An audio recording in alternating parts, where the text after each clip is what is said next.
சேலத்தில் ஒரு district judge ஒரு லேடி பதவி ஏற்கிறாங்க. சேலத்தில் டிஸ்ட்ரிக்ட் ஜட்ஜ் வந்து நின்ன உடனே அங்க இருக்கிற எல்லாரும் செல்யூட் போட்டு கார் கதவை திறந்து விடுறாங்க. அந்த இறங்கின லேடி டிஸ்ட்ரிக்ட் ஜட்ஜு இப்படி சுத்தி இப்படி பார்க்கறாங்க. அங்க மரத்தடியில் ஒருத்தர் டீ வித்துக்கிட்டு இருக்காரு, சைக்கிளில் வச்சு டீ வித்துக்கிட்டு இருக்கிறாரு. அவரை பார்த்துட்டு அந்த அம்மா என்ன பண்ணாங்க, இந்த கூட்டத்தை தள்ளிட்டு நேரா அவர்கிட்ட வந்து அவர் காலை தொட்டு கும்பிட்டுட்டு உள்ள போறாங்க. நான் இந்த டிஸ்ட்ரிக்ட் ஜட்ஜு போஸ்ட்டுக்கு உள்ள போறாங்க. யாருக்கும் புரியல, என்னடா இவ்வளவு பெரிய போஸ்ட்ல வந்துட்டு ஒரு டீ விற்கிறவன் காலில் போய் விழுந்து கும்பிடுறாங்களே, யாருன்னாங்க. என் தந்தை, என் அப்பா டீ விற்று என்னை படிக்க வைக்க வேண்டும் என்று படிக்க வைத்தார்.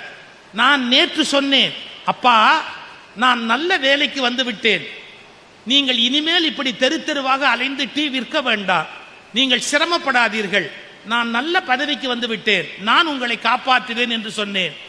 மானமுள்ள என் அப்பா சொன்னார், உன் செலவில் வாழ்வது என்னுடைய தலையெழுத்தல்ல, என் உழைப்பில் தான் என்னால் வாழ முடியும் என்று இந்த வேலையை நிறுத்த முடியாது என்றார்.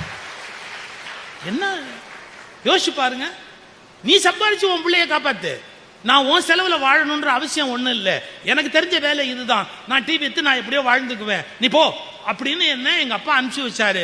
நான் என்ன பண்ணுவேன், என்கிட்ட வந்து இருக்க மாட்டேங்கிறாரு எங்க அப்பா. டிஸ்ட்ரிக்ட் ஜட்ஜு அந்த லேடி. நான் கற்பனைக்கு சொல்லல ராஜா, நம்ம அம்மா நம்ம அப்பா சில பேர் யாரோ நமக்காக தியாகம் பண்ணி நம்மளை வளர்த்துருக்கிறாங்க.